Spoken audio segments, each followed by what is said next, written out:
That evening, while more than 100 voices echoed across my land, I sat alone in the shadows of my own bedroom. Imagine that, my son's birthday celebration happening right outside my walls, yet I was never invited. My name is Mary Johnson. 58 years living on this ranch, my father's ranch, the land I've poured my entire life into. These hands kept this place standing when people whispered that a woman couldn't do it. But that night, a single photo online cut deeper than any of those whispers ever did. It was posted by my daughter-in-law, Vivian, smiling beside my son in front of the main gate. Her caption: "Our home, our party, our people." Our home! My blood is in every beam of that house, every fence post, every tree I planted when Robert was running barefoot through the fields. But according to her, none of that mattered. I found out about the party from a neighbour who called me sounding puzzled. "Mary, are you throwing some big event? It looks beautiful from the highway." Beautiful. And I was sitting upstairs in my cotton robe like some forgotten ghost. I opened my window and watched coloured lights flicker through the trees like fireflies. I heard laughter, glasses clinking, people shouting my son's name in celebration. Familiar voices, church friends, distant relatives, people who normally greeted me with hugs on Sundays. Yet not one of them noticed I wasn't there. For a moment, I thought about walking down, smiling, pretending everything was normal. But the truth is, something inside me finally snapped. It wasn't the party, it was that word, our. So I walked quietly through my house, every step echoing what they had taken for granted. Down the stairs, through the kitchen, out through the service yard. And there, humming away, was the generator my father installed decades ago. The one I maintain, the one that powered their music, their lights, their celebration. I opened the metal door. My hand hovered over the main switch. For a second, I wondered if I was doing the right thing. Then I remembered that caption again. I flipped the switch. The night collapsed into silence. Music sliced off mid-note. Lights died. The party dissolved into confused shouts. In the moonlight, my white robe made me look almost ghostly as I stepped out of the generator room. And with a voice I hadn't used in years, I shouted, "Everyone needs to leave my property, now!" The hush that followed wasn't confusion, it was fear. And before anyone dared move, I realized something chilling. This night was only the beginning. If someone ignored you in your own home, would you stay silent, or would you flip the switch too? Robert's footsteps were the first I recognized in the dark, quick, irritated, the same rhythm he had as a boy when he rushed inside after doing something he shouldn't. I saw only the outline of him, lit by moonlight, but his voice sounded exactly like I feared it would. "Mum, what on earth are you doing?" Not worried, not concerned, annoyed. I didn't answer. I wanted him to feel the silence I had felt all night. Guests whispered behind him. "Is that Robert's mum? Did she really turn off the power? Should we leave?" For the first time, the people who had laughed on my land finally realized whose land it was. "I want everyone gone," I repeated, calmer now, but firm enough that even the dogs in the distance went quiet. "You didn't ask permission, none of you. This is my home, my land, and I won't be disrespected in it." Slowly, almost embarrassed, the crowd began drifting toward their cars. Headlights blinked on in scattered clusters. Engines rumbled to life. People hurried away with the same energy of guests sneaking out of a house they never belonged in. Vivian walked past me without lifting her eyes. Her dress shimmered under the moonlight, expensive and bright, as if she were the crowned host of a party she forgot didn't belong to her. She didn't say a word. She didn't need to. Her silence was sharper than anything she could have said. Robert followed her. He didn't step inside to check on me, didn't ask if I was okay, didn't even say goodnight.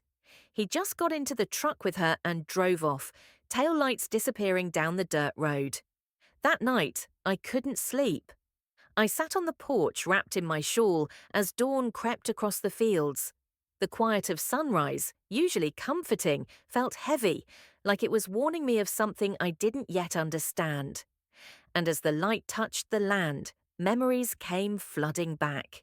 My father's hands guiding mine as he taught me to patch a fence, my mother singing in the kitchen, Richard pacing nervously during my labour, little Robert running barefoot with grass stains on his knees. For years, we were a family, a real one, and somewhere between then and now, everything shifted. I didn't know yet that the party wasn't insult, it was a sign, a symptom, a warning. Something darker was already beginning long before I turned off that generator. Tell me, have you ever felt a shift in your family, something quiet, something small, and later realized it was the start of something much bigger? Robert's footsteps were long gone by the time the sun finally rose, but the hurt he left behind didn't fade with the darkness. As the sky warmed to gold, I felt something colder settling inside me, a realization I had tried to avoid for years. There was a time when Robert and I were inseparable. He was born right in the main bedroom of the ranch, the one I still sleep in. I remember gripping the sheets, my mother holding my hand, the midwife murmuring prayers, and Richard pacing outside like he was the one giving birth. When Robert finally cried, Richard burst into the room with tears streaming down his face and whispered, "He looks just like you, Mary." And he did.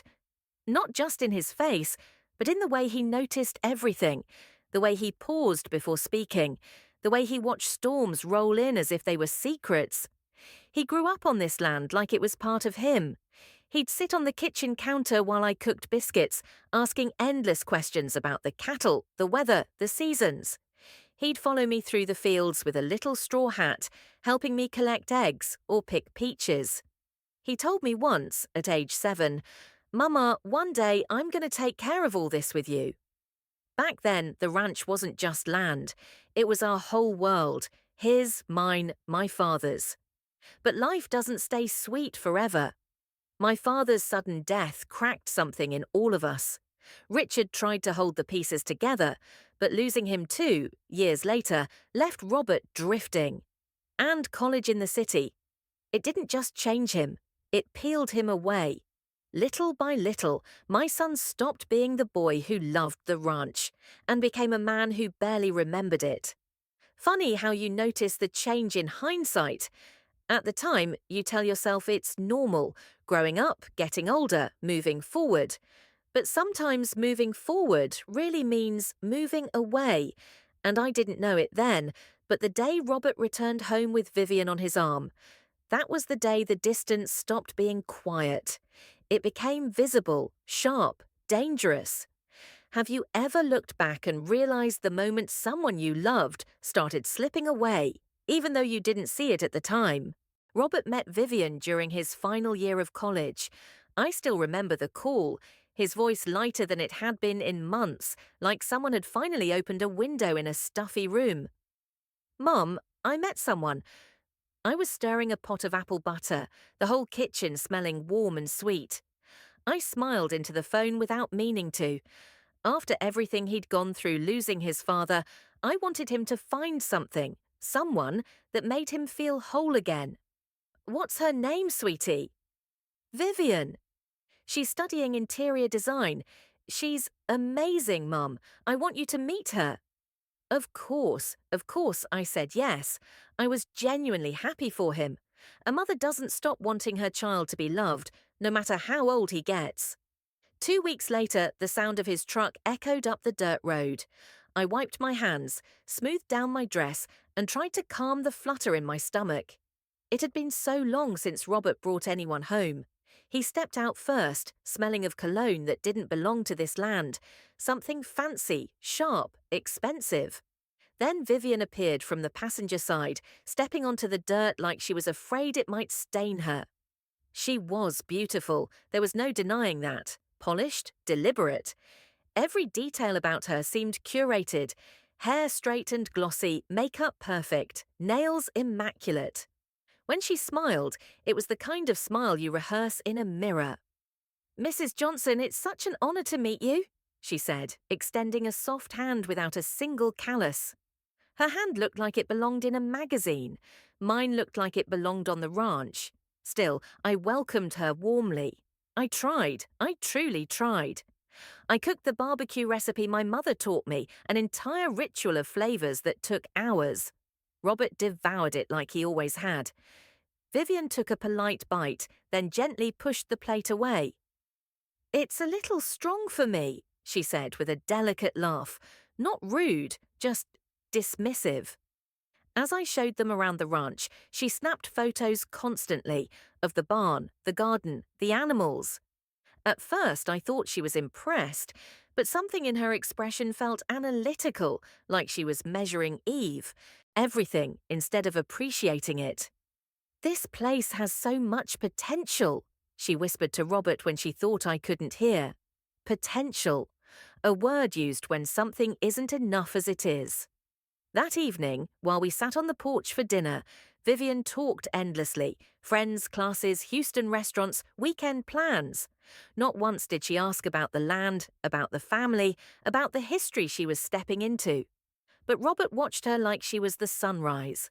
Later, in the kitchen, he hugged me and asked, "So, what do you think?" I hesitated only a second, but children, no matter how grown, hear hesitation better than words. "You like her, right?" he pressed. "She seems very different," I said carefully. "But if she makes you happy, then I'm happy." He smiled, relieved. I lied, quietly. I was not relieved. And that night, long after they went to sleep, I lay awake listening to the crickets and thinking of something my mother used to say. "Be careful, Mary. Not everyone who smiles at your home plans to stay as a guest." I didn't understand the warning back then, but I was starting to. Tell me, have you ever met someone and felt, deep in your bones, that they were about to change everything, even if you couldn't explain why? The next morning, I woke early to prepare breakfast. Chilaquiles with green sauce, warm beans, sweet rolls, and fresh orange juice. I squeezed myself. Whenever Robert visited, I cooked the meals he loved growing up. It was my way of saying I'm glad you came home without needing to speak it aloud. Robert came downstairs first, hair still messy, eyes bright with the kind of peace he only ever found on this land. "Smells amazing, Mum." He said it the same way he did when he was 10, and for a moment, just a moment, I saw my boy again. But then Vivian walked in, cutting that moment in half. Athletic clothes, expensive sneakers, hair pulled back into a perfect ponytail. She didn't look like someone waking up on a ranch. She looked like she belonged in a city gym with glass walls and curated playlists. "Good morning," she said. "Do you have yogurt, maybe berries? I usually eat light." "I have fruit," I offered. "Papaya, melon, watermelon." She hesitated. "Just a little. Fruit has a lot of natural sugar." I nodded, but inside it stung. How she dismissed every plate, every recipe, every tradition without even realizing it. Maybe she wasn't trying to be rude. Maybe she simply lived in a world where everything had labels: too much, too little, too rustic, too old. She ate quietly, scrolling through her phone while Robert devoured his food the same way he always had. "Isn't Mom the best cook?" he said with a grin. Vivian looked up just long enough to offer a polite smile. "Oh, yes, it's lovely." Lovely, a word people use for things they'll never ask for again. After breakfast, she asked to see more of the ranch. I walked them across the fields, but Vivian didn't see the land the way we did. She saw opportunity, numbers, possibilities, trends. "How many acres did you say this was?" she asked, looking around with eyes that felt too calculating for comfort. 150, I answered. Her eyebrows lifted, impressed. "Wow, that's valuable. Do you know how much people pay for ranch event spaces these days? You could turn this into a wedding venue or a boutique retreat." "This is a home," I said quietly. "My home." "Yes, of course," she replied, "but it can be both, you know?" When she said both, what she really meant was something else. Later, they stood on the porch while Robert hugged me tightly. "So, you like her, right?" he asked again. And again I forced the same soft lie. I just need time. You'll love her, he said confidently. She's amazing. But as they left that afternoon, her perfume lingering long after the truck disappeared down the dusty road, a hollow feeling settled into my chest. Something had shifted. Not violently, not suddenly. Quietly, like a cracked window letting in a draft you don't notice until the room is already cold. I stood on the porch long after they were gone. The house felt strange, like someone had walked through it rearranging things I couldn't name.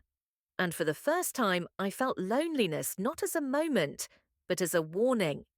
Tell me, have you ever watched your child walk away and felt, without knowing why, that life was never going to be the same after that moment?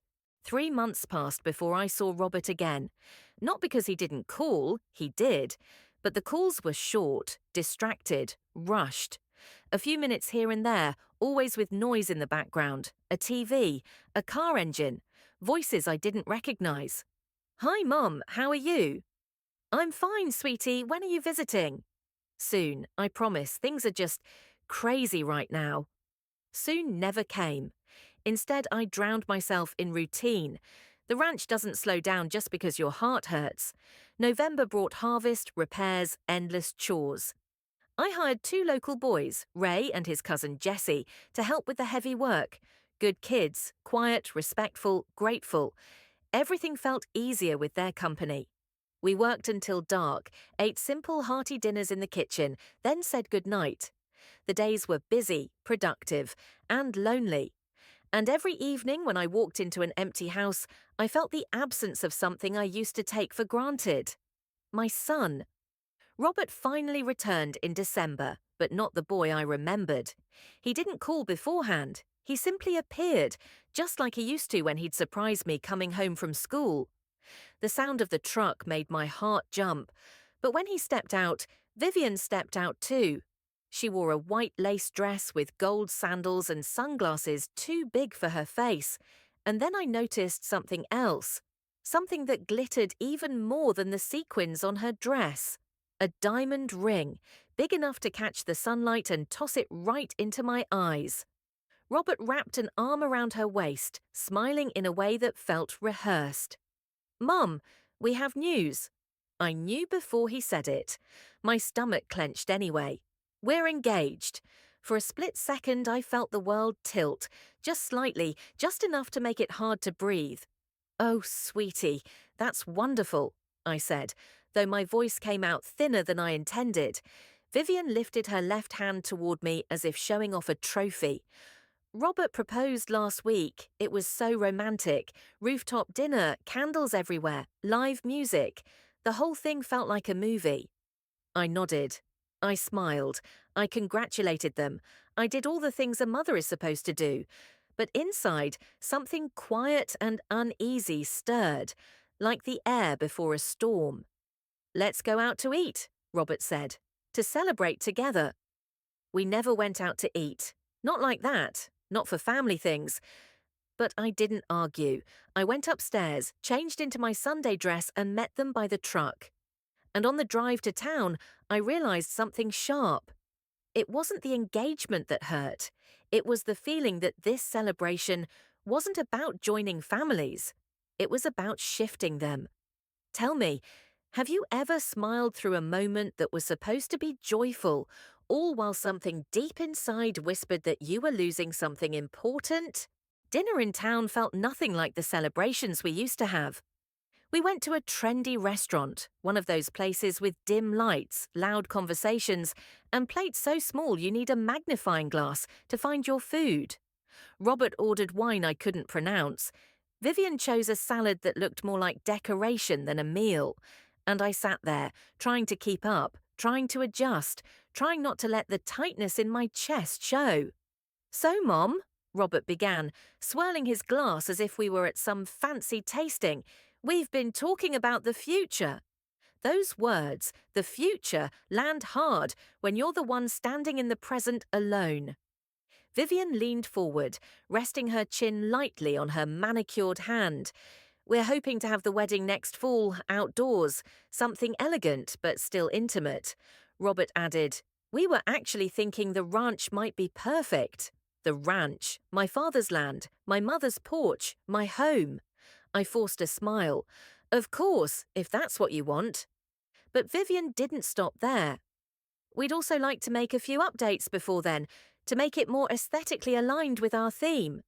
My smile slipped. What kind of updates? She looked around the restaurant as if trying to find delicate words. Oh, little touches, new paint colours, updated lighting, maybe clearing out some of the older decor, just modernising things a bit. Modernising, a word that tries to sound helpful but really means replace your world with mine. Before I could respond, Robert reached across the table, placing his hand over mine. Mom, Viv just wants to make everything beautiful. She has great taste. You'll love her ideas. A small knot formed in my throat. It wasn't the changes that bothered me. It was how quickly they assumed they had the right to make them. I nodded, because what else could I do? Argue in the middle of a restaurant? Break the mood on their engagement night? The dinner continued. Photos, plans, dates, colours, venues. I felt more like a spectator than a mother. By the time dessert came, Vivian was already discussing seating arrangements and floral installations like the ranch had been hers for years. When we drove back home, the night air was cooler than usual. The stars were bright, quiet, honest. I stepped out of the truck and inhaled deeply, letting the familiar scent of the land calm me. This was my place, my sanctuary, my history. Yet in one dinner, it had become a canvas for someone else's vision. Just before they went inside, Vivian said softly, "Mrs. Johnson, I hope you're not overwhelmed." Change is a good thing, you know. She meant to reassure me. Instead, she confirmed exactly what I feared. They weren't joining my world. They were planning to redesign it. Tell me, have you ever seen someone slowly rearrange your life, piece by piece, and realized it wasn't accidental at all? Robert and Vivian stayed the night at the ranch, but it didn't feel like a visit. It felt like an inspection. Early the next morning, I found Vivian already awake, walking through the living room with her phone out, snapping pictures of the walls, the windows, even the fireplace.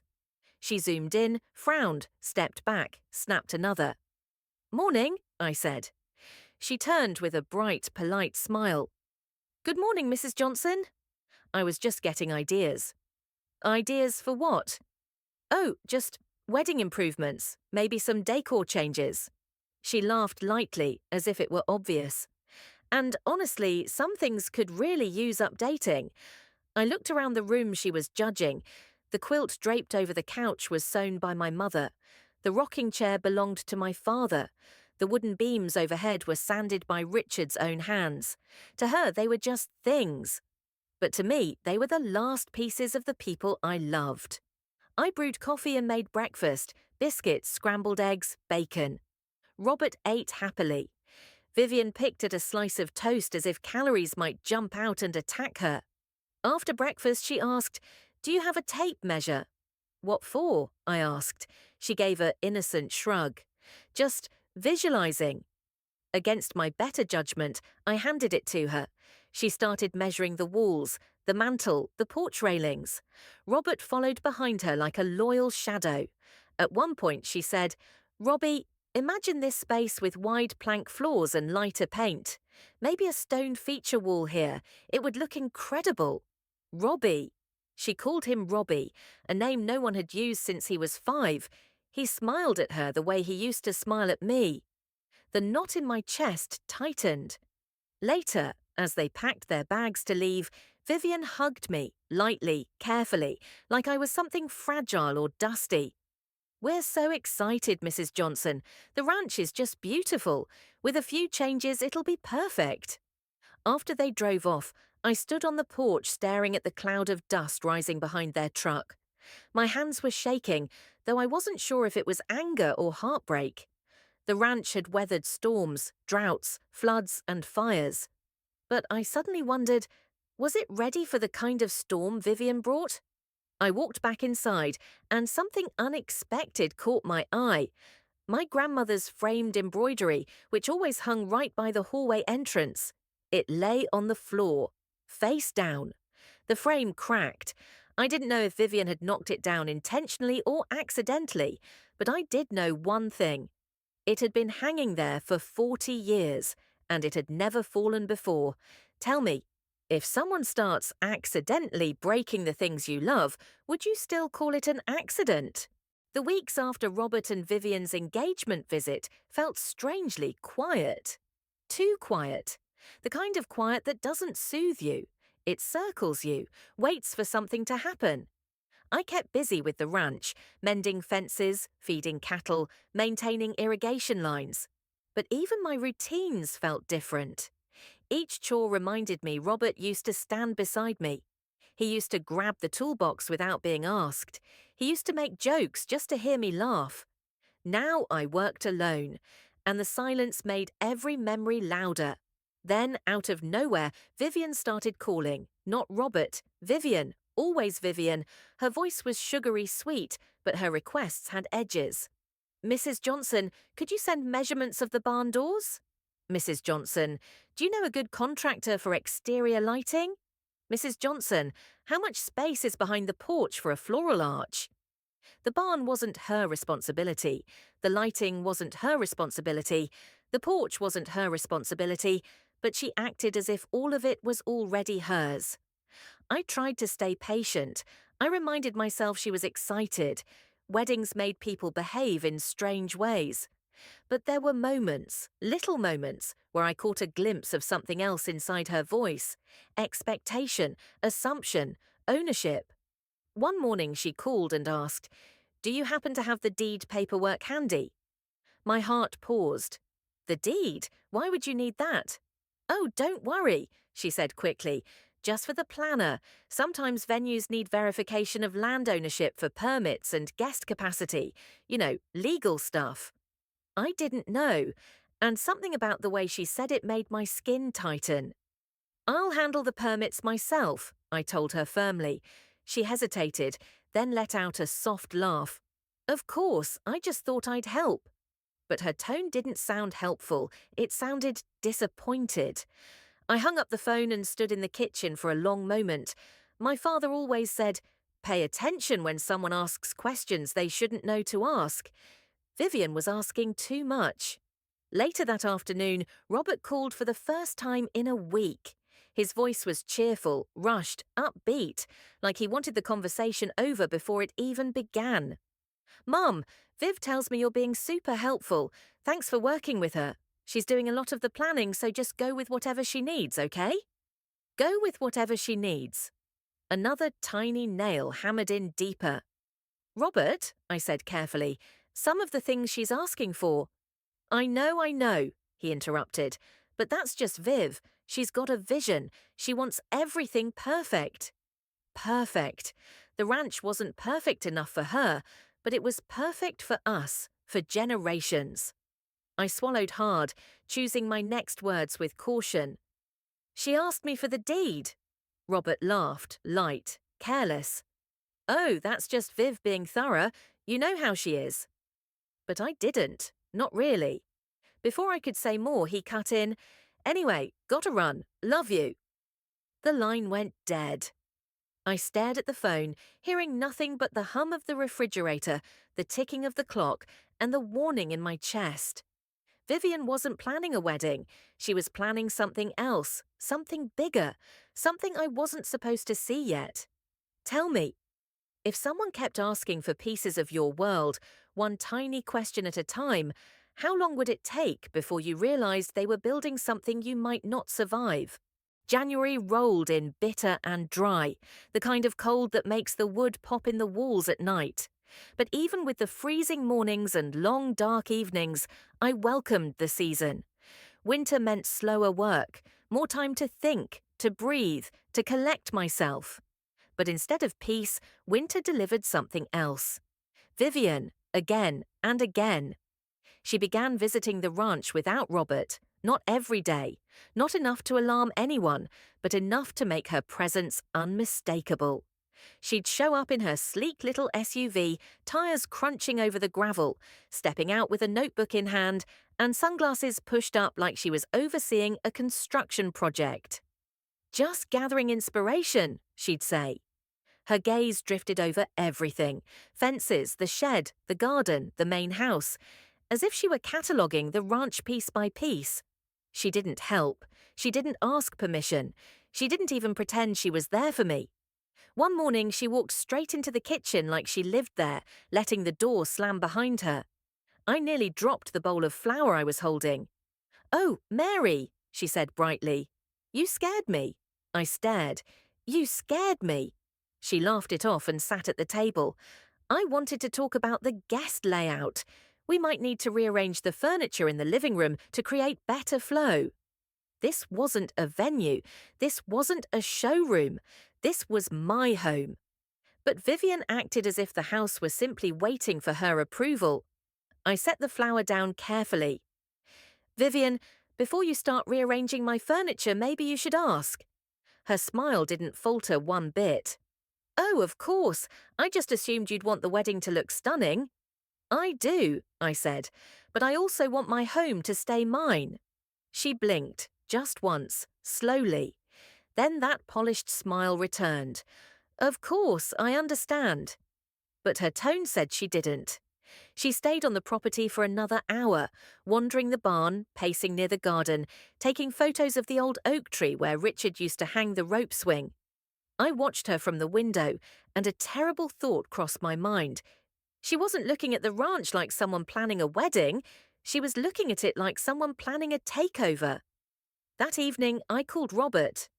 "Sweetie," I began, "Vivian is coming to the ranch a lot, without you." "Oh, yeah," he said casually. "She's just trying to help with the preparations." "She's measuring things," I said, walking around like she owns the place. "Mom?" Robert's voice dipped into mild annoyance. "She's excited. Don't make this difficult." I felt the sting of those words deep in my chest. I wasn't being difficult. I was being careful. "Robert, I just want—" "Mom, please don't start. Viv means well." Again, Viv means well. I hung up the phone feeling like someone had quietly shifted the ground under my feet. That night, as I sat on the porch wrapped in a thick blanket, I watched the moon through bare branches and felt a chill that had nothing to do with winter. Something was happening, something slow, deliberate, strategic, and I was the only one who seemed to notice. Tell me, have you ever watched someone move through your life with a smile, while knowing deep down that smile was hiding teeth?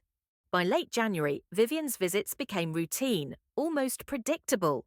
I learned the sound of her engine before it even reached the gate. A soft hum, too smooth for ranch roads, followed by the sharp slam of her car door. Every time she arrived, she brought a little more disruption with her. One day she came carrying swatches of fabric. Another, she brought a binder full of printed wedding themes. Once she even dragged a pair of heels across the living room floor, testing how they sounded on the wood. She didn't ask, she didn't knock, she didn't hesitate. She simply walked into my life like she had already been granted permission. One afternoon, she appeared with a designer, an actual paid designer, without telling me. A tall man with a trimmed beard, sunglasses indoors, and a scarf wrapped around his neck like a vine. "Hello, I'm Luca," he announced loudly, as if expecting applause. "Vivian told me so much about this place. The potential is incredible." Potential? There it was again. Vivian clasped her hands excitedly. "I wanted Luca to see the space before we finalize any decisions." "Decisions about what?" I asked slowly. "Oh, nothing major," she said, waving her hand. "Just some aesthetic enhancements." Luca walked straight into the living room, snapping photos, touching walls, muttering things like rustic charm, textural opportunity, and "we could open this up so beautifully." Open what up? Nothing needed opening. This wasn't a renovation project. This was a home built on memories and loss and love and years. "Vivian," I said firmly, "why is he here without my consent?" She blinked at me, surprised, as if she truly believed she didn't need my consent. "Oh, I thought since this was for the wedding it would be fine." Robert's voice echoed through my head. "Go with whatever she needs." But I didn't smile this time. Vivian, I said slowly, this house will not be changed without my approval. Do you understand? Luca froze mid-photo. Vivian forced a laugh, soft, charming, practiced. Of course, she said. I didn't mean to overstep, but the flicker in her eyes told me otherwise. She wasn't used to being told no. They left soon after, but not before Vivian walked through each room one final time. Not admiring, not appreciating, surveying. That evening, as the sun set behind the barn, I sat at the kitchen table stirring a cup of tea that had long gone cold. I stared at the wooden beams above me, beams my father sanded when he was barely older than Robert. This house had always felt like a living thing, but lately it felt like something under threat. The phone rang later that night. Robert. Mum, Viv told me you were a little harsh today. Harsh? I repeated. She brought a stranger into my home to inspect it. He's not a stranger, he's a designer, Robert said, as if that somehow made it normal. Viv just wants everything perfect. Please don't make her feel unwelcome. I closed my eyes. Unwelcome. In my own home. Robert, I whispered, I need you to hear me. Something about this feels wrong. He sighed, long, tired, annoyed. Mum, you're reading too much into everything. And then he said the words that cut deeper than anything Vivian had ever done. Just trust her. Trust her. The woman measuring my walls. The woman walking my land without me. The woman shifting things when I wasn't looking. Trust her. When the call ended, the house felt impossibly still. And in that stillness, a frightening truth settled in me. Robert wasn't seeing what I was seeing. He was choosing not to. Tell me, what would you do if the person you loved the most trusted a stranger more than they trusted you? February arrived with a thin layer of frost on the fields and an even thicker layer of tension across my home. I tried pretending things were normal, tried telling myself that weddings cause stress, that families always hit bumps in the road, that Vivian's behavior was just enthusiasm gone too far. But denial only works when the truth isn't knocking at your door. In my case, it wasn't knocking, it was walking right in. One morning, I stepped outside and found Vivian in the barn, alone, standing beside the old wooden ladder Richard built decades ago. She wasn't looking at the animals, or the tools, or the feed. She was staring at the rafters. Vivian, I called out. She jumped slightly, then turned and smiled. Oh, Mary, didn't hear you. What are you doing in here? Just imagining the wedding setup. Fairy lights will look so magical hanging between these beams. She said it casually, too casually. This barn isn't meant for events, I replied. It's meant for the animals. Oh, don't worry, she said. They'll be moved. Moved, just like that, as if living creatures, my animals, were props standing in the way of her vision. Before I could respond, she started explaining how she wanted to install a long dining table in the barn, how she'd found a company that specialized in rustic luxe weddings, how the open field behind the barn needed leveling, and how the small creek should be diverted if possible. Diverted? Divert a creek? Vivian, this ranch is not a blank canvas, I said flatly. It's not something you can rearrange because of a party. She tilted her head, smile tightening just a little. It's not just a party, she said softly. It's the most important day of our lives. Our there, not mine. And Robert wants it here, she added, her voice carrying a subtle warning. He loves this ranch. He wants it to be perfect. I didn't reply. I couldn't. The way she said perfect made my skin prickle. Later that afternoon, I found one of the farmhands at Jesse, standing near the garden looking distressed. He held something in his hands, something broken. My lady, he said. He always called me that. I think someone stepped on this. It was my mother's ceramic bowl, the one she used every summer to gather peaches. It had been sitting on the porch shelf since before I was born. Now it lay in pieces. I closed my eyes. Where was it? Right by the steps, he said. I saw the SUV parked close this morning. Vivian's SUV. Of course, but I didn't accuse her. Not out loud. I spent the next hour gluing the pieces together, though some fragments were too small to save.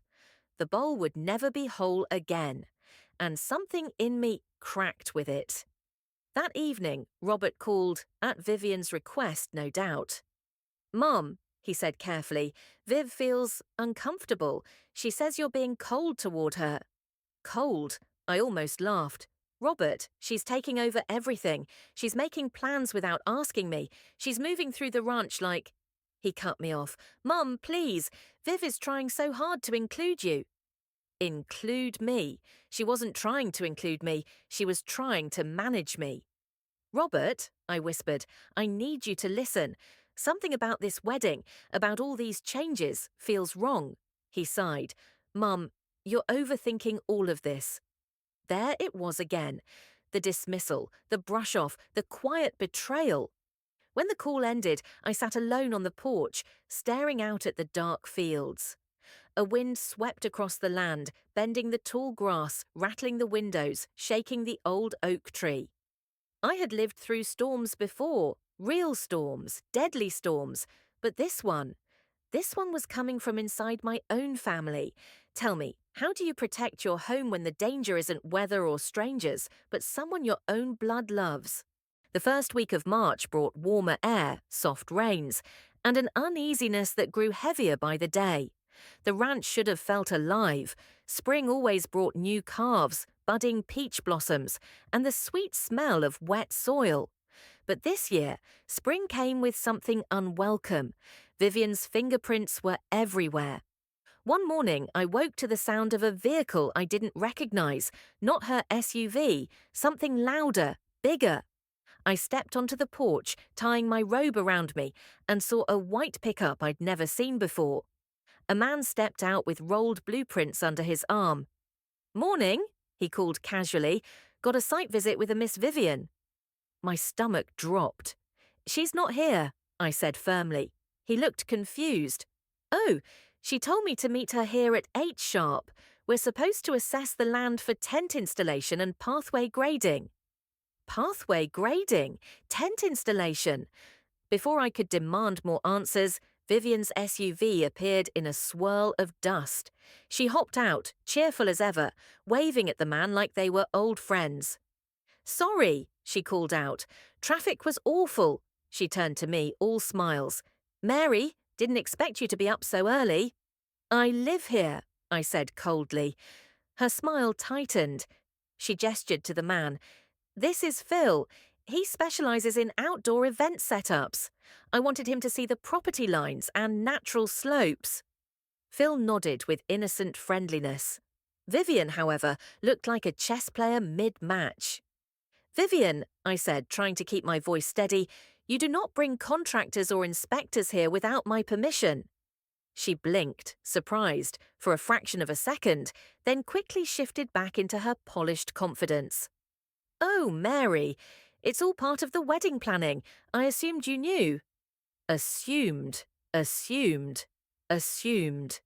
Phil cleared his throat awkwardly. "Should I come back another time?" "Yes," I said sharply, "you should." But Vivian stepped forward before he could walk away. "Actually," she said sweetly, "give me 2 minutes, okay?" She grabbed my arm and pulled me aside, lowering her voice. "Mary," she began, sounding patient, too patient. "This wedding means everything to Robert. If you block things like this, it makes you look difficult." My jaw tensed. "I am not being difficult. I am protecting my home." She smiled, cold, precise, controlled. "Home is evolving, Mary, and we can evolve with it, or we can get left behind. Left behind." The words were soft, but the meaning was brutal. "I am not leaving anything behind," I said. Her smile sharpened. "Then don't force me to make decisions without you." Force her?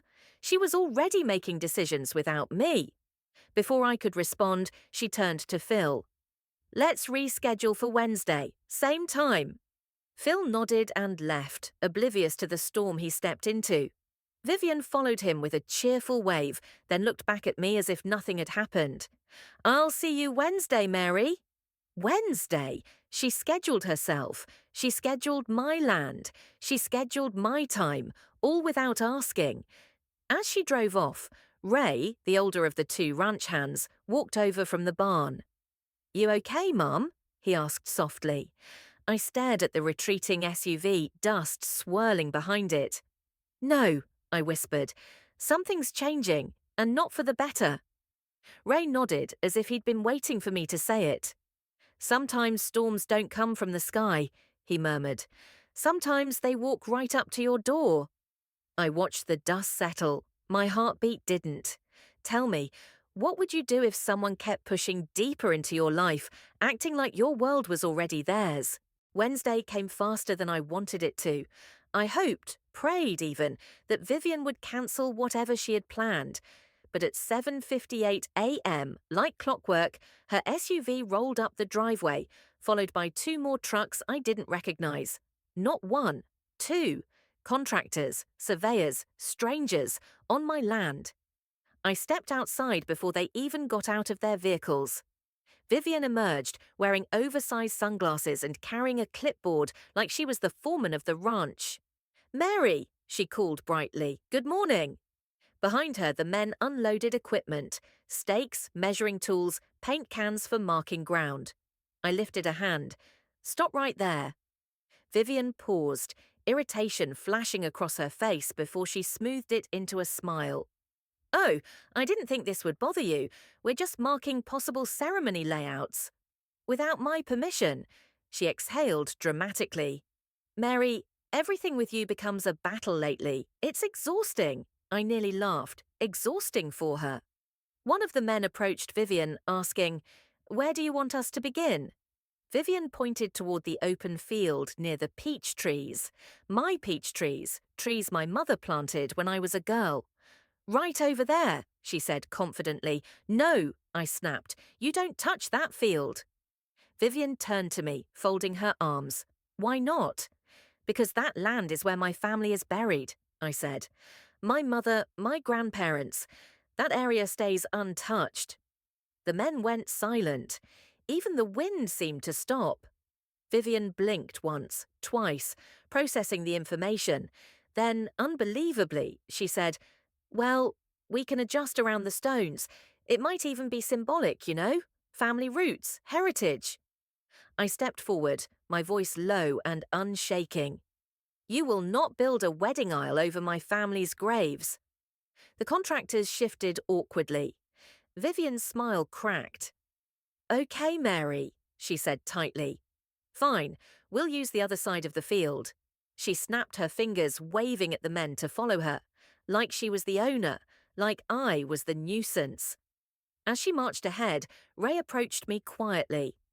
Mum, those men asked me where to park earlier, he said. Said they were told the ranch would be available for modifications for the next few months. Modifications, I repeated. Yes, Mum. I felt something inside me shatter, not like glass, but like old wood cracking under too much pressure. I walked toward Vivian, who was busy directing the men near the barn. Vivian, I said, we are done for today. Everyone needs to leave. She turned, arms crossing. You can't just send them home. This is my ranch. She took a slow breath.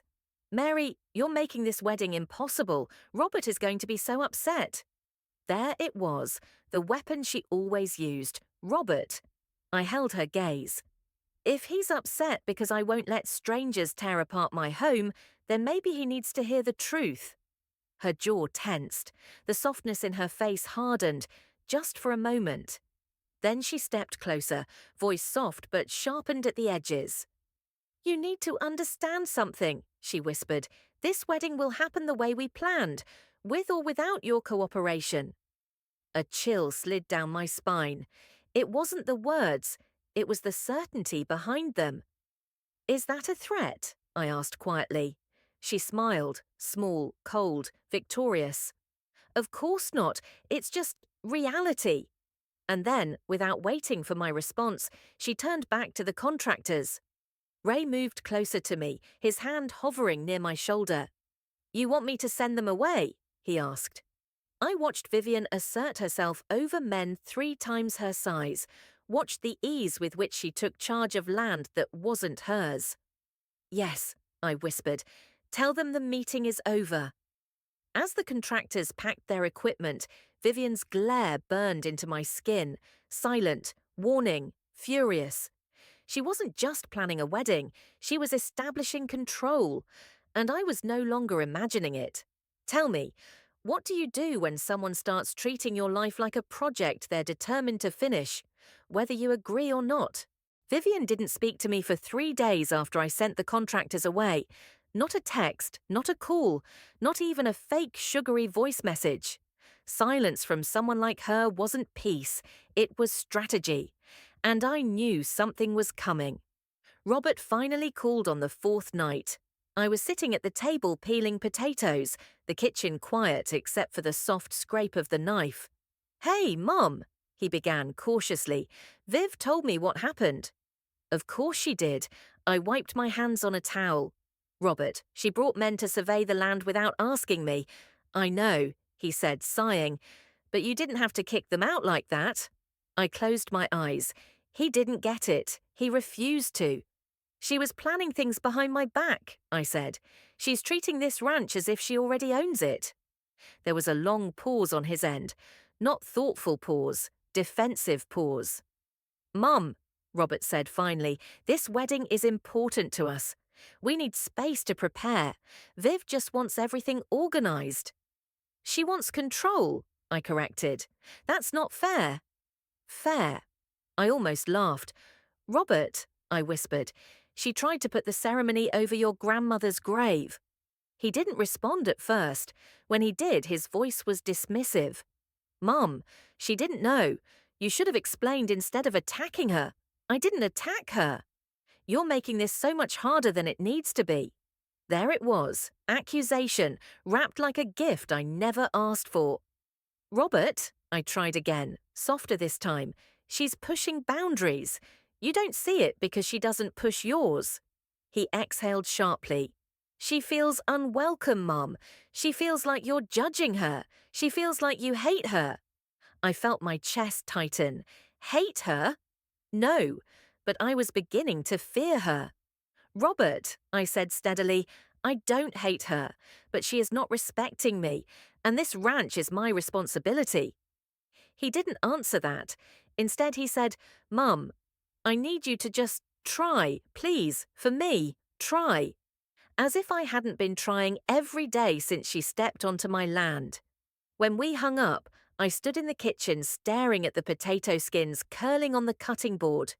The silence was thick, suffocating. Later that night, when I stepped out onto the porch, the sky was clear, full of stars. On any other night, it would have comforted me, but now even the stars felt distant, unreachable. As I wrapped my shawl tighter around me, headlights appeared at the end of the driveway.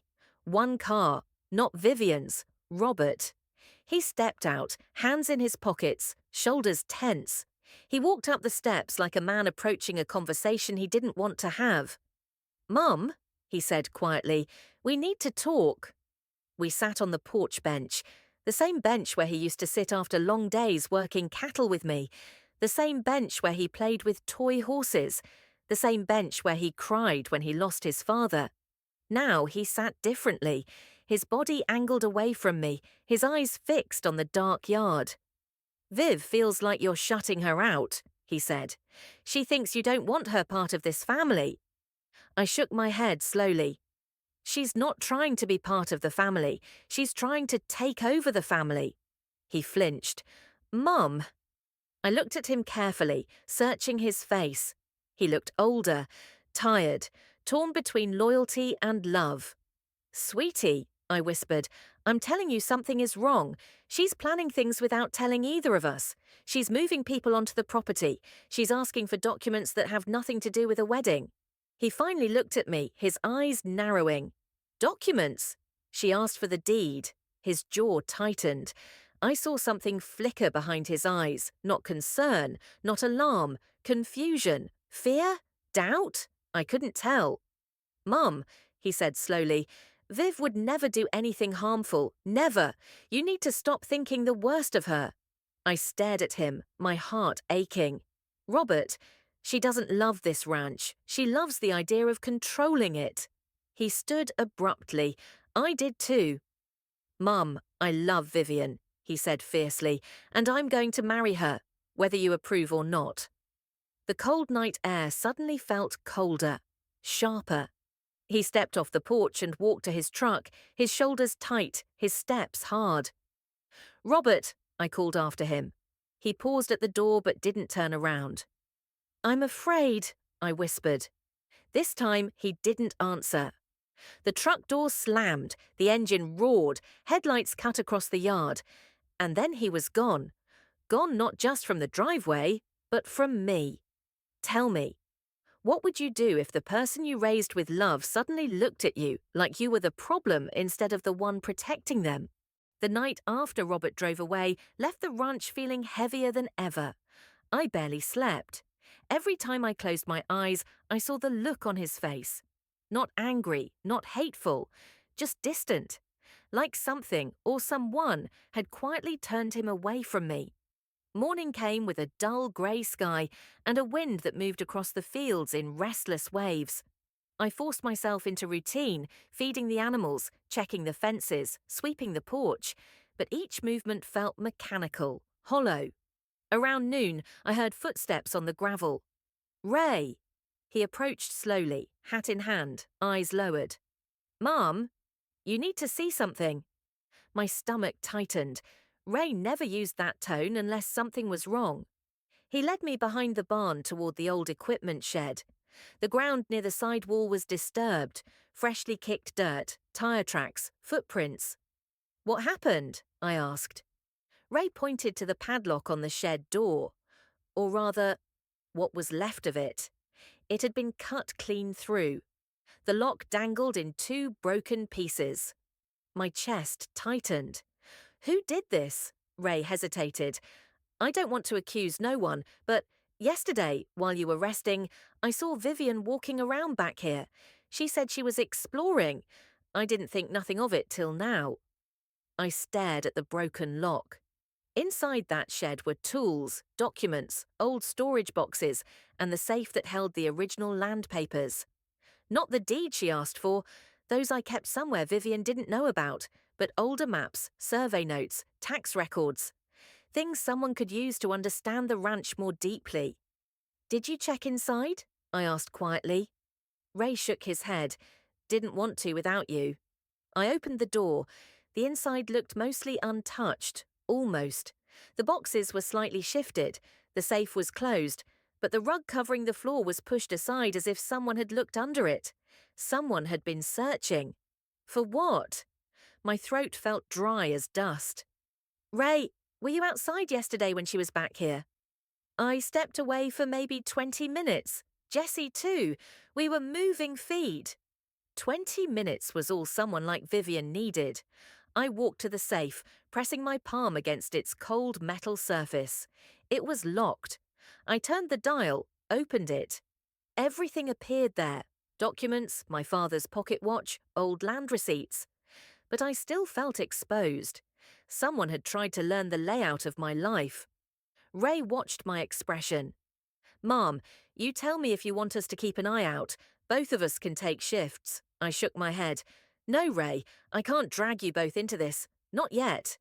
He frowned, concern etched across his face. You ain't dragging us nowhere. We see things, maybe more than you think. His words stayed with me long after he walked away. That afternoon I sat in the living room staring at the old family photographs on the wall, my parents, Robert as a child, Richard beside me in front of the barn. My life wasn't just history, it was proof. Proof that this ranch was built by people who loved it, not people who saw it as a project or a possession. Just as the sun began setting, my phone buzzed with a text from an unknown number. We need to talk. V. Vivian. The timing was too perfect, the tone too sharp. Before I could respond, another text came through seconds later. Robert won't answer his phone. Stop creating issues between us. I stared at the screen, anger and disbelief tightening in my chest. I hadn't created any issues. I had simply refused to surrender my home. I typed back, "We will talk when Robert is present." Her reply was instant. "No, I want to talk to you, alone." Alone. A warning disguised as a request. I didn't respond. That night the wind howled across the land, rattling the windows as if the ranch itself was restless.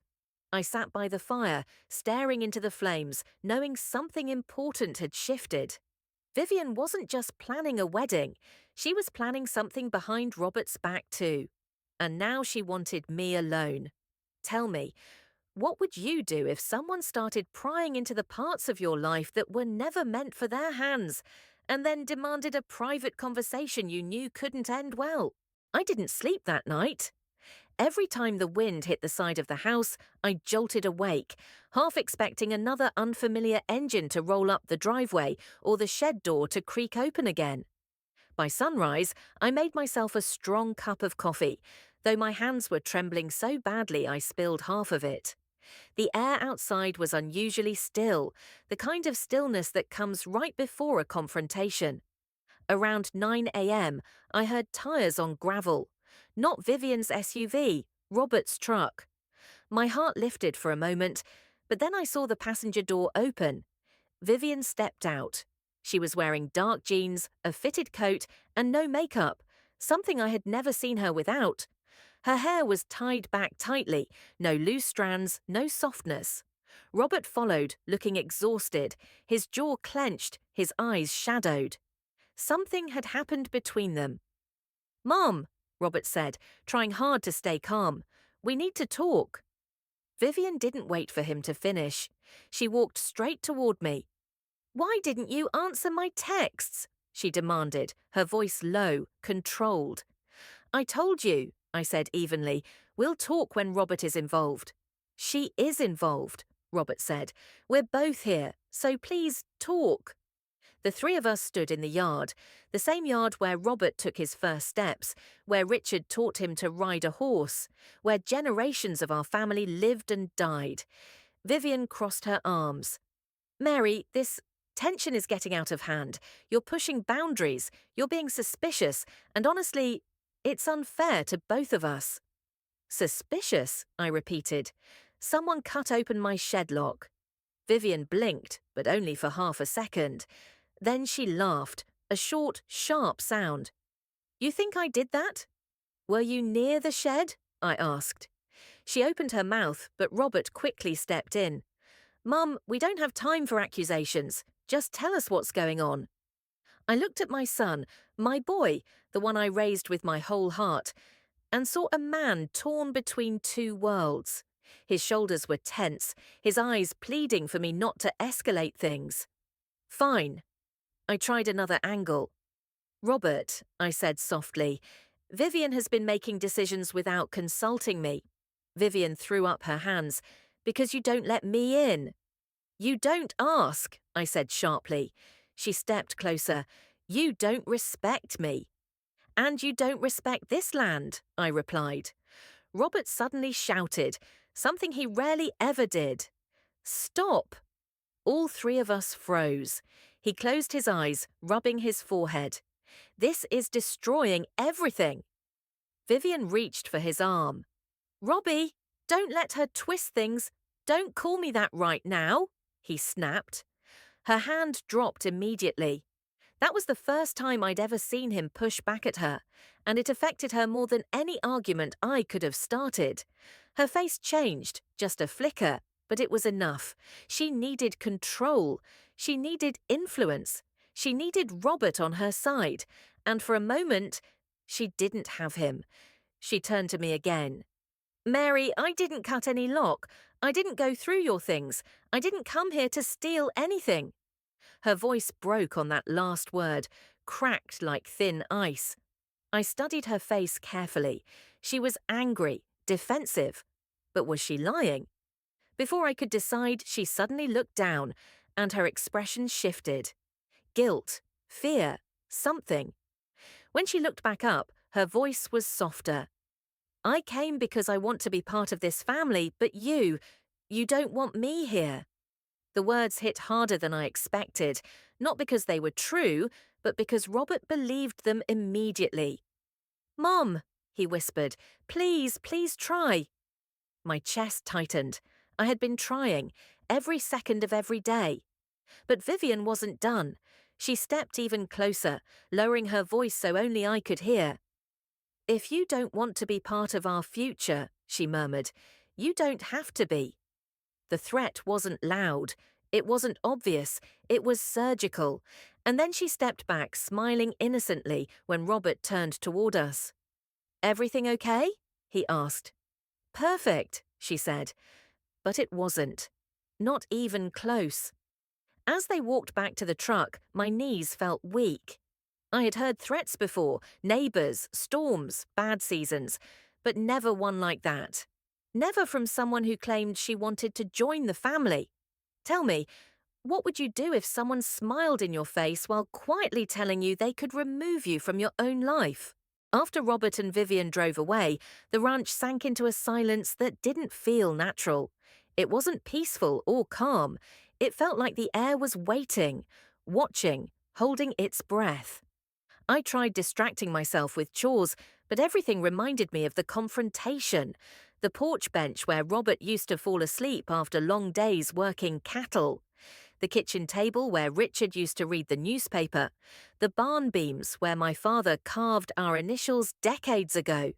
Vivian didn't see a home. She saw a blank space to redesign. Late that afternoon, I sat in the living room sipping lukewarm tea. The house creaked with the changing temperature, a normal sound, but today it jolted me each time. My nerves were tight, like a thin rope stretched to its limit. Ray knocked quietly on the front door. "Mom," he called, "come in." He stepped inside, hat in hand, his boots still dusty from the paddock. "Jessie and we've been thinking." I raised a brow. "About what?" He swallowed. "About you, about what's been happening." I tried smiling, but it didn't reach my eyes. "You don't need to worry about me." "Yes, we do," he said, firmer than usual. "That woman, Vivian, she ain't here for the wedding only." The truth in his voice made my stomach twist. "What do you mean?" I asked. He hesitated. "She was talking to one of the hay distributors last week. Jessie overheard her asking questions about ownership, about how many acres you got, about who takes over when." He paused. "When what?" "When the owner passes." A chill shot through me. I sat slowly, my legs suddenly weak. "She asked that?" I whispered. Ray nodded, jaw tight. "And she weren't shy about it either, like she was gathering information for something. Jessie said the guy even asked if y'all were selling." "Selling?" My voice cracked. "I would never sell this land." Ray shifted his weight. "That's what we told him, but, Mum, she's poking around where she shouldn't." My hands trembled around the teacup. "And Robert, he doesn't see it." Ray's face softened. "He loves her. Love can make smart men blind." I closed my eyes. I knew that better than anyone. Richard wasn't a perfect man. He had flaws, stubbornness, pride, but he never once made me choose between him and my family. He never tried to change what wasn't his. Vivian was different. She wasn't integrating, she was infiltrating. "Ray," I said gently, "thank you, truly, but I don't want you boys getting involved more than you already are." "Ma'am," he said, voice low and steady, "we're already involved. We work on this land. We care about this land, and we care about you. We ain't gonna stand back and watch someone disrespect it." His loyalty brought tears to my eyes. "Just stay cautious," I whispered. "Please." He nodded. "Always."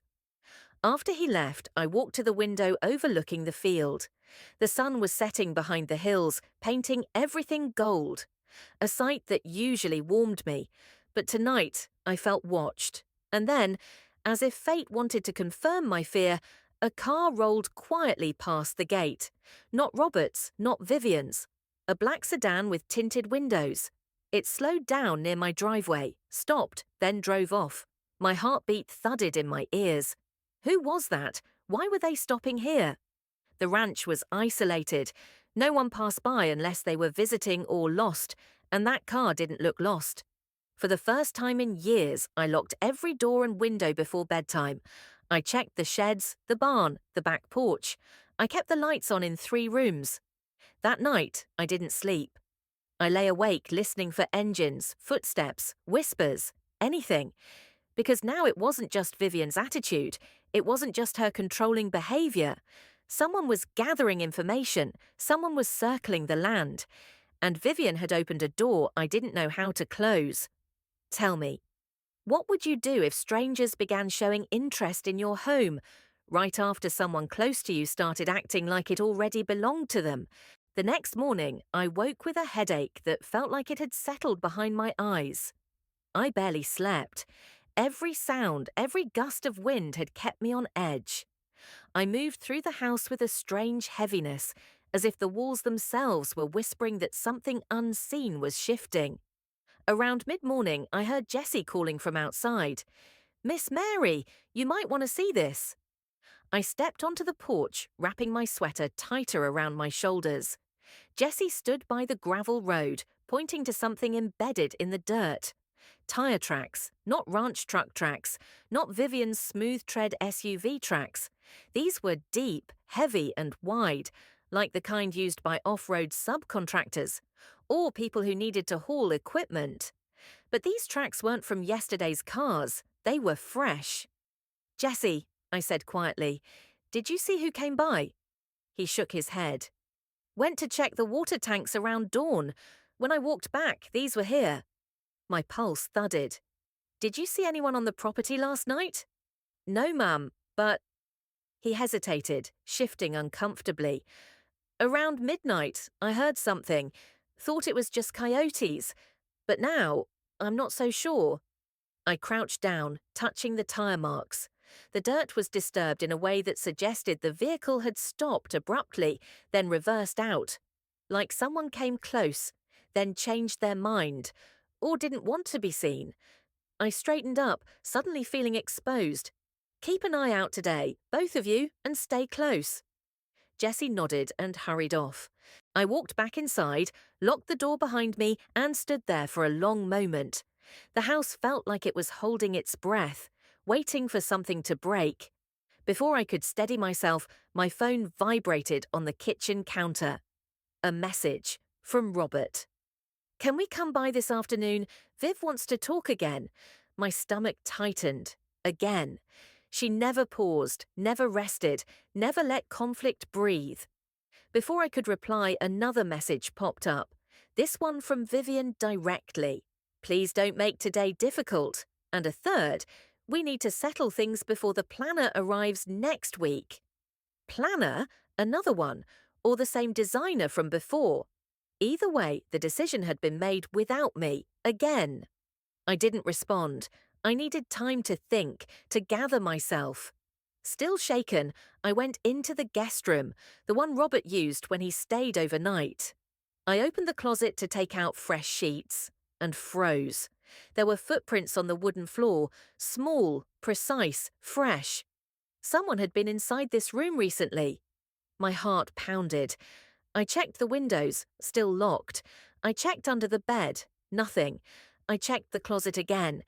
That's when I noticed the small box on the top shelf. A box I kept taped shut for years.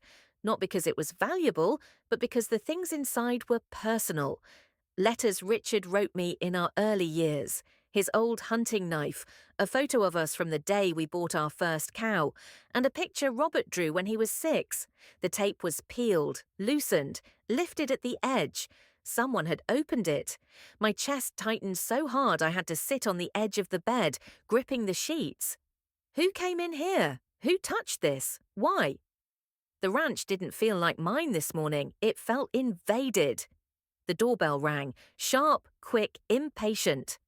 I stiffened. Jessie was outside working. Ray was in the back pasture. No one else should be here. The bell rang again. Then a voice. "Mary, it's Vivian. Open up."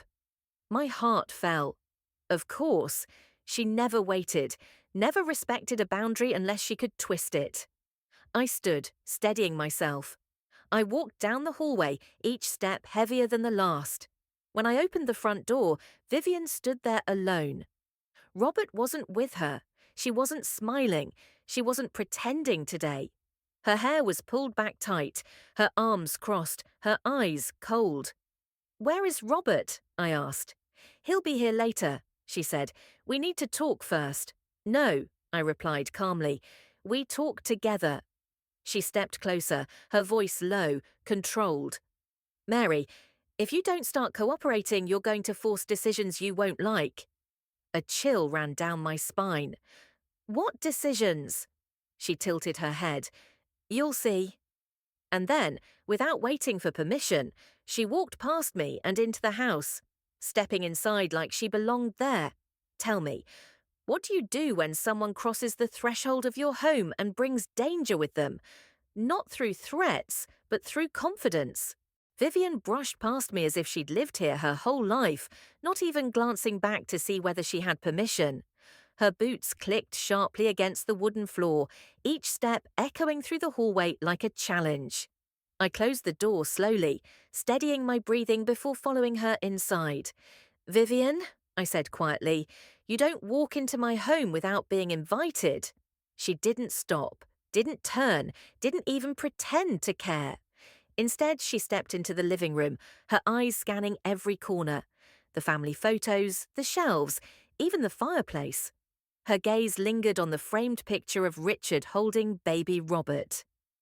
"Cozy," she murmured, her tone dripping with judgment, "but outdated." My hands curled at my sides. "This isn't a showroom," I said. "It's my life." Vivian finally turned to face me. There was no sweetness today, no polite smile, just a cold, measured calculation behind her eyes. "We need to settle our roles," she said. "Roles," I repeated. "Yes, your role, my role, Robert's role." She walked toward the window, her fingers gliding across the curtain fabric. "My wedding planner arrives next week. We need clarity before she comes." I stared at her. "You don't make decisions here." She laughed softly, as if I'd said something naive. "Mary, things are changing. You have to accept that." My chest tightened. "Changing how?" She turned, her expression shifting, softening, but not kindly, more like someone trying to soothe a skittish animal. "You've had this place for decades. You've run it alone, and you've done well." A pause. "But you're getting older. Eventually someone will need to take over." A chill slid through me. "Vivian," I said slowly, "what exactly are you suggesting?" She stepped closer, her voice dropping to something dangerously calm. "I'm suggesting that you start preparing to transition things." "Transition what?" "The ranch," she said simply. My heart stopped. She continued as if discussing the weather. "Robert and I want a future here, a family, a home base, stability, and part of that includes knowing the ranch is in the right hands." My voice trembled with anger.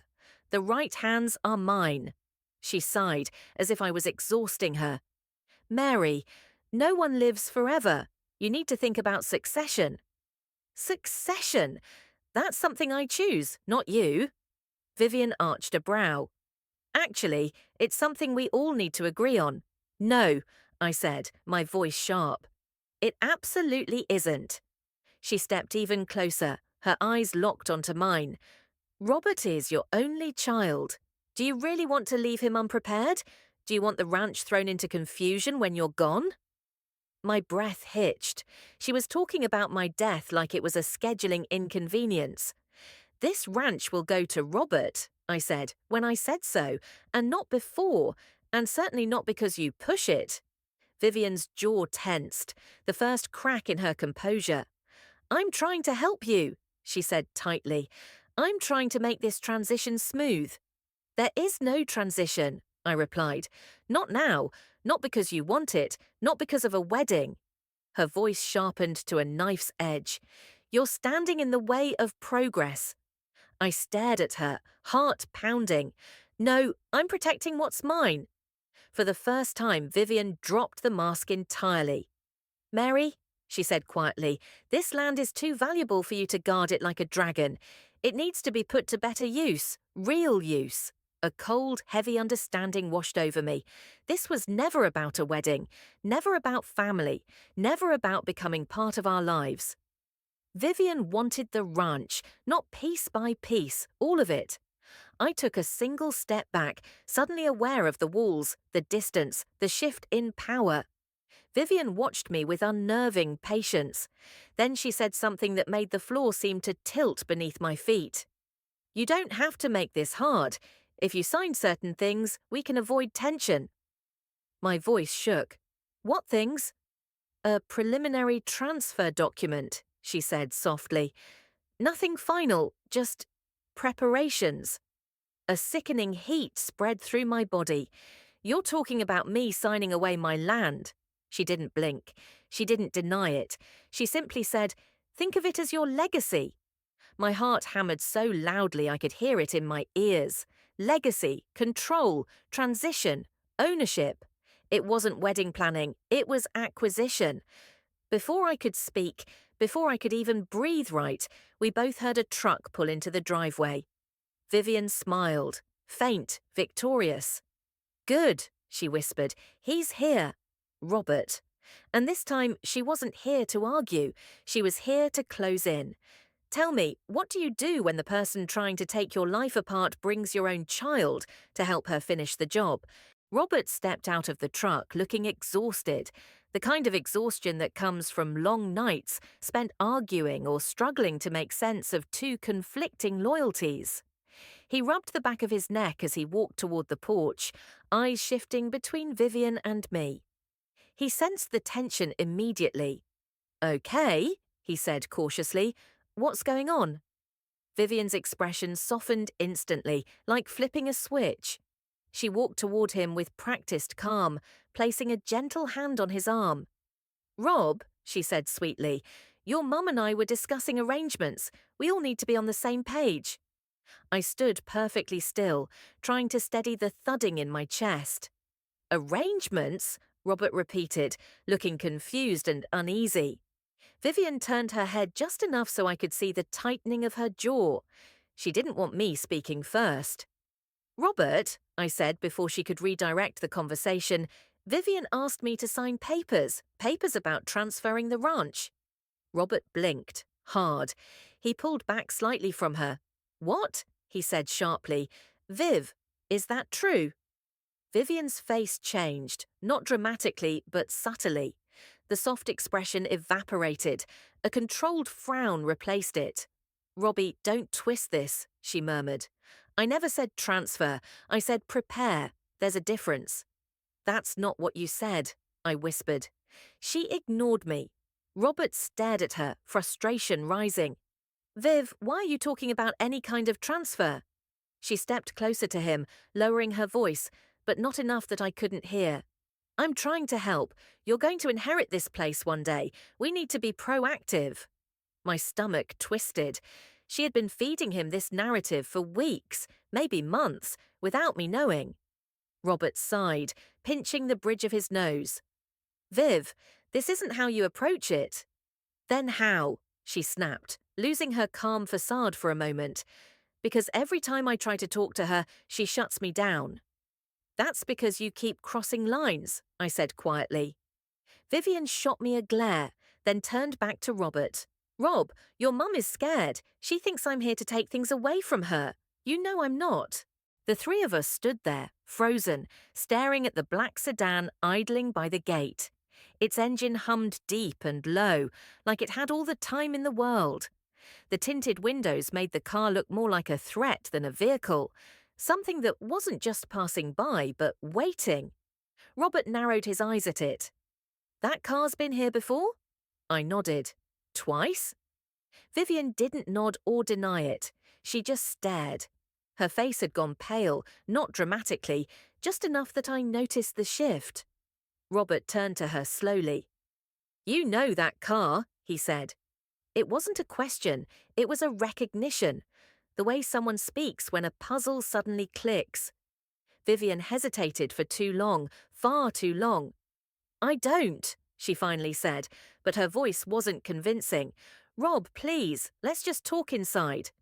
No, Robert said firmly. Not until you tell me who's in that car. Her eyes flicked toward the sedan again, and something tightened in her expression, fear or irritation, I couldn't tell. Let's not do this out here, she whispered urgently. Robert didn't move. The car rolled forward a few more feet, slow and deliberate. And then, as if realizing Robert wasn't backing down, Vivian sighed, not defeated, but cornered. It's someone I hired, she said quietly.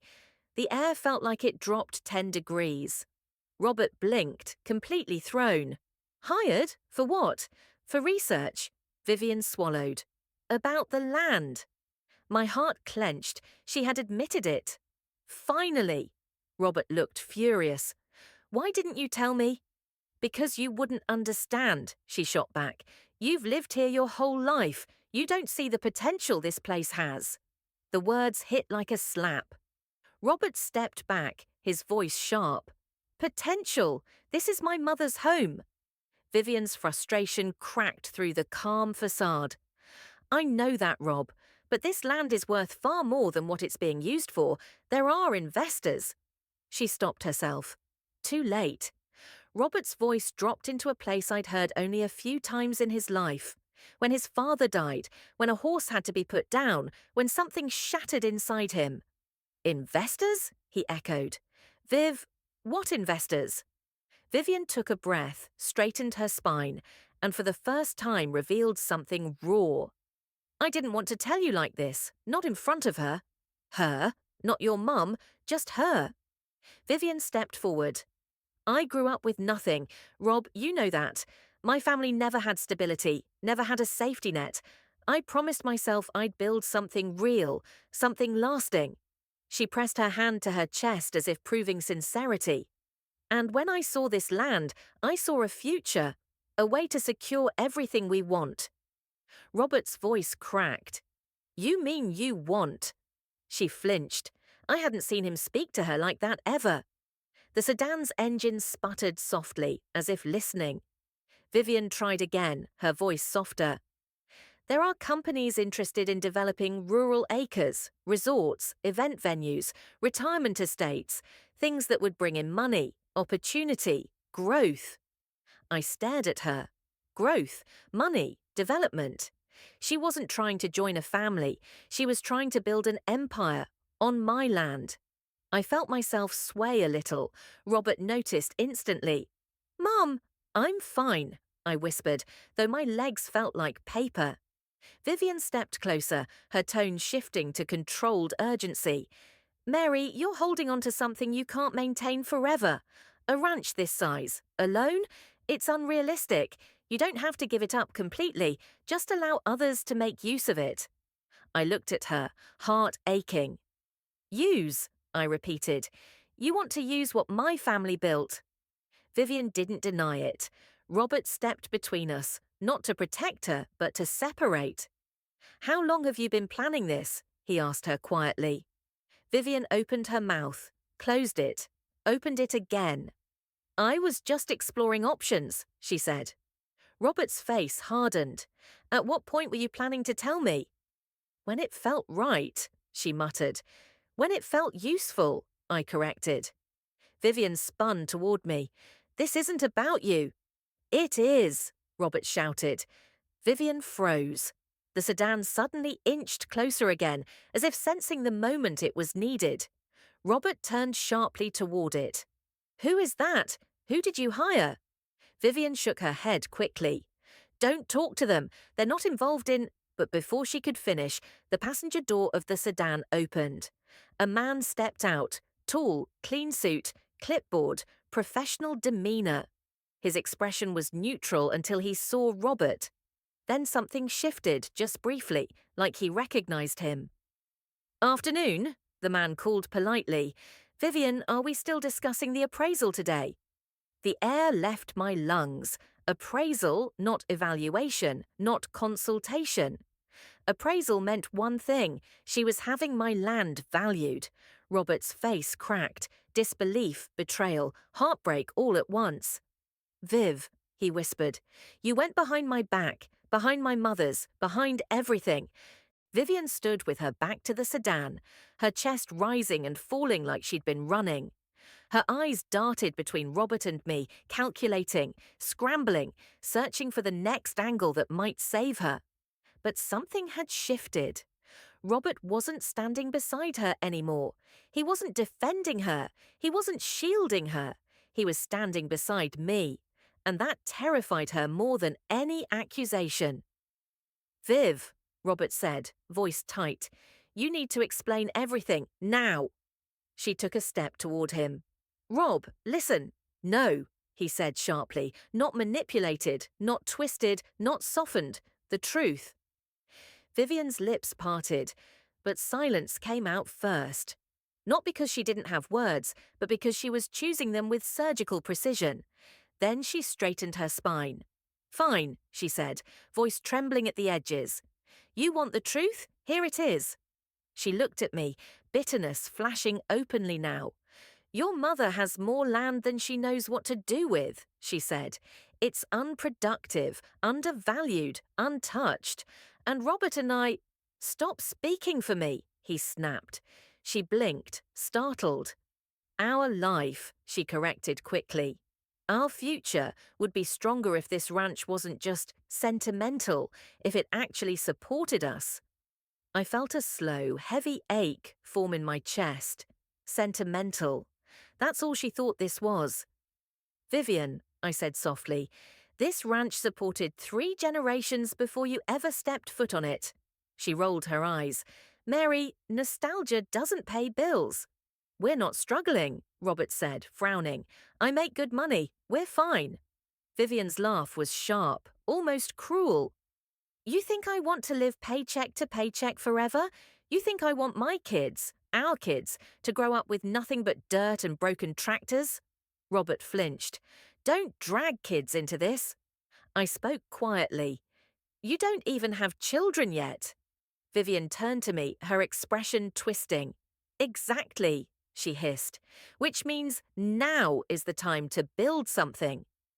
"And you wanted to build it on my land," I whispered. She crossed her arms, chin lifting. "It's not just your land. It will be Robert's someday." Robert's voice broke through stronger than before. "Someday," he repeated. "Not today. Not like this. Not behind my back." Vivian's breath caught. Then something snapped inside her, not loudly but visibly. Her shoulders stiffened, her jaw locked, and her voice dropped into a cold, controlled tone I had never heard from her before. "You don't understand what I've done for us," she whispered. "What I've sacrificed. I've worked my whole life to escape instability, to build something solid. And the second I see a future that could give us everything, you both act like I'm attacking you." "No one asked you to sacrifice anything," I said. "No," she muttered. "You never ask. You just expect the world to stay exactly how it is, while everyone else has to change around you." Robert's brow furrowed. "Viv, are you hearing yourself? You planned all this without me. You hired a land appraiser. You talked to investors. You tried to push my mum into signing papers she didn't understand." "I explained them," she insisted. "No," I said steadily. "You framed them." Her eyes snapped to mine. "You think I'm the villain," she spat. "You always have." "No," I said quietly. "I think you're scared." That stopped her. For the first time, something vulnerable flickered behind her anger. A small, fragile truth she didn't want anyone to see. "I am scared," she said finally, voice cracking. "You have no idea what it's like to grow up knowing stability can disappear in a day. Mary, you've always had this ranch. Robert had this ranch, but me, I've had nothing. I built every inch of my life from scratch." Tears welled in her eyes, but they weren't soft tears. They were fierce, desperate. "I thought, if I could secure this place, if I could make sure it was ours, then we'd never lose anything again." Robert's voice softened for the first time in a long time. "Viv, You can't secure a future by lying your way into it. Her face twisted, wounded and angry all at once. I didn't lie, she whispered. I was just planning ahead. No, he said, you were taking. Vivian inhaled sharply, pain slicing across her features like a shadow. Then her voice hardened again. You're really choosing her over me. I stepped back, letting Robert speak for himself. He looked at her, the woman he thought he knew, and I watched the weight of the moment settle into his bones. I'm choosing honesty, he said, respect, family, my mother. Vivian's lips trembled. Then she whispered, if you walk away from this, you'll regret it. You'll regret throwing away everything I built for us. Robert shook his head. You didn't build anything for us. You built plans on land that wasn't yours. Vivian's eyes flashed, the last ember of control burning through her. You think she's the victim, she hissed. You think she's helpless? The dust from the sedan hadn't fully settled before Robert dropped onto the porch steps, burying his face in his hands. His shoulders trembled, not from anger anymore, but from the weight of realizing the person he loved had been hiding an entire world behind his back. I stood beside him for a long moment, unsure if touching him would comfort or crush him. In the end, I sat down slowly, letting the wood creak beneath us. For a long stretch of silence, neither of us spoke. The ranch felt too quiet, as if even the wind wasn't sure if it was allowed to move. Finally, Robert whispered, I didn't know. Mum, I swear, I didn't know. I placed a hand on his back, gentle, steady. I know, I said. You didn't do any of this. He nodded, but shame flickered in his expression. Maybe I should have seen something. Maybe I should have asked more questions. No, I said firmly. Love makes us trust the wrong things sometimes. That doesn't make you weak. He lifted his head, eyes glassy and red. She talked about wanting a future. I believed her. I thought the wedding stress was making her act out, but that... He gestured toward the road where the sedan disappeared. That wasn't stress. No, that was strategy, fear, control. I kept my voice calm. She was trying to build a future she never asked you about. That's not love. Robert pressed his palms together, staring at the boards beneath his feet. What if she comes back? She will, I said. People like Vivian don't let go of plans easily. At that, Robert looked at me with a mix of fear and guilt. Mum, what did she mean when she said some decisions can't be undone? I shook my head slowly. I don't know, but she wasn't bluffing. His jaw tightened. He stood abruptly and paced the yard, grounding himself in the dirt he grew up on. The place that never lied to him. The place Vivian had tried to reshape into something unrecognizable. A few minutes later, Ray approached the porch, hat in hand. You okay, Rob? He asked gently. Robert nodded, though the answer wasn't fully true. Ray turned to me. Mum, we checked the back fence line this morning, found another set of tracks, same tyres from last night. My heart dropped. Robert stiffened. So someone's been watching more than once? Yes, sir, Ray confirmed. We also saw footprints near the west pasture where folks don't usually walk. Men's footprints? I asked. Big ones, Ray said. Work boots, heavy, not ours. A cold realization settled in my stomach. The sedan driver wasn't alone, and whoever was walking the west pasture was no random trespasser. Robert clenched his fists. Mum, she might have told someone else about the ranch. Vivian's parting words rang in my head, chilling and quiet. You have no idea what else is coming. Jesse jogged up then, slightly out of breath. Miss Mary, he said, I just got a call from town. Someone's been asking around about you, about the ranch, didn't give a name. Robert's face drained of colour. This wasn't just Vivian's plan anymore. It was moving, growing, reaching beyond her. I steadied myself, breathing slow and deep. Fear was there, deep and sharp, but beneath it was something stronger. Resolve. I'm not selling this land, I said quietly. Not while I'm alive, not after I'm gone, not to her, not to anyone. Robert looked at me, eyes full of both pain and relief. I'm with you, he said, whatever comes next. The ranch suddenly felt smaller, not in size, but in vulnerability. The wide fields, the quiet fences, the old trees, they weren't just land anymore, they were targets.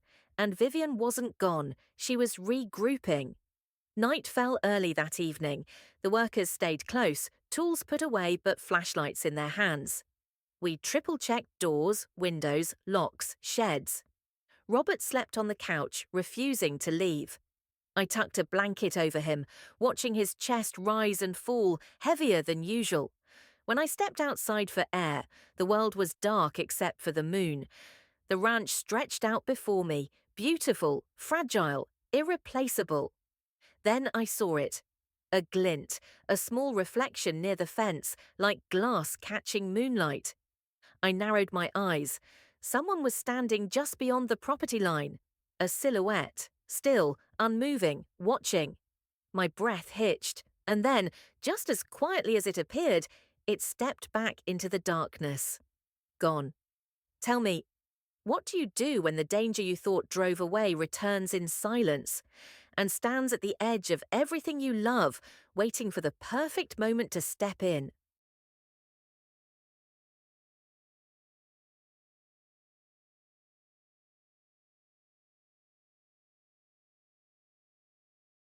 The figure at the fence line stayed burned into my vision long after it vanished into the dark.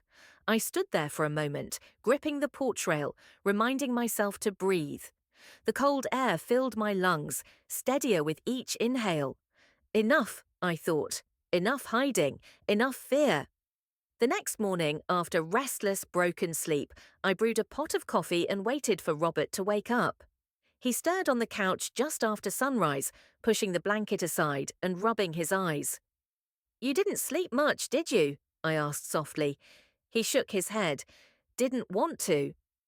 I hesitated before telling him what I saw, the silhouette at the fence. His face tightened. "That's it," he said finally, standing. "We call the sheriff. We report everything. This isn't just Vivian anymore." I nodded. For the first time in days, we felt aligned, not as mother and grown son divided by someone else's influence, but as a family facing something together. Ray and Jessie arrived early, ready to work, but also ready for whatever else the day might bring. When we told them about the figure at the fence line, both men exchanged a look. "We'll check the perimeter," Ray said. "Make sure nobody's still out there." The sheriff drove up an hour later. Robert did most of the talking. The shed break-in, the car sightings, the land evaluation messages, the man Vivian hired, the figure in the dark. The sheriff took notes, asked questions, and promised to increase patrols. Before he left, he placed a hand on my shoulder. "You're not alone," he said. "We'll keep an eye out." After he drove away, the ranch felt oddly lighter. Not perfectly safe, but no longer defenseless. Around noon, Robert's phone buzzed. He checked it, sighed, and handed it to me. It was Vivian. "I'll collect my things tomorrow. Do not contact me." No threats, no pleas. Just a clean, sharp line cutting through the moment. Robert sank onto a hay bale in the barn, exhaling heavily. "I don't even know what to feel," he whispered. "I loved her. Or I thought I did." I sat beside him. "Love can be real," I said softly, "even when the person isn't who we hoped they were." He nodded slowly. "Do you think she'll try anything else?" "No," I said, and I meant it. Her plan only worked if she had your trust. Without that, she has nothing to stand on. He rested his elbows on his knees, staring at the dirt floor. "I should have listened sooner." I squeezed his hand. "You're listening now. That's what matters." We spent the rest of the afternoon tending to chores, small ones, feeding livestock, repairing a loose fence, sweeping dust out of the barn doorway. Routine had a way of stitching open wounds without being showy about it. By evening, the ranch had settled into its usual rhythm, the quiet hum of crickets, The distant lowing of cattle, the soft rustle of wind passing through the peach trees. The danger had not disappeared instantly, but the fear had lost its power. Later, as the sun dipped behind the hills, Robert and I sat on the porch, the same spot where he once sat with his father, where he cried as a child, where he argued with me just days ago. Now his voice held something softer. "Mum," he said quietly. "Yes, sweetie?" "I want to help you with the ranch more, not just visit on weekends. Really help, learn everything, be ready for the future, whenever that is." My throat tightened. Not from sorrow this time, from something warm and grounding. "I'd like that," I said, smiling. He looked relieved, like he had been waiting years to say those words. We stayed on the porch until the sky turned deep blue and the first stars appeared. The ranch stretched before us, peaceful again. Not untouched, not unchanged, but ours. When Robert went inside to make tea, I stayed outside a little longer. Just listening, just watching. The fence line was empty, the fields quiet. No silhouettes, no engines, no shadows out of place. For the first time in weeks, I felt the ranch breathe again, safe, secure, home. I closed my eyes, hands resting on the worn wood beneath me. Some battles aren't fought with fists or shouting or grand gestures. Some battles are won simply by standing your ground and refusing to hand over the pieces of yourself that others think they're entitled to. The ranch remained mine. My history remained mine. My future, now, remained shared, but in the right way. Robert stepped back outside holding 2 cups. "Mum," he said gently, "come inside, it's getting cold." I smiled, stood, and followed him into the warm glow of the house. The door shut softly behind us. The night stayed outside where it belonged. And for the first time in a long time, I knew everything was going to be okay. Tell me, isn't it strange how sometimes the scariest storms don't destroy us? They show us exactly who stands with us when the clouds finally clear.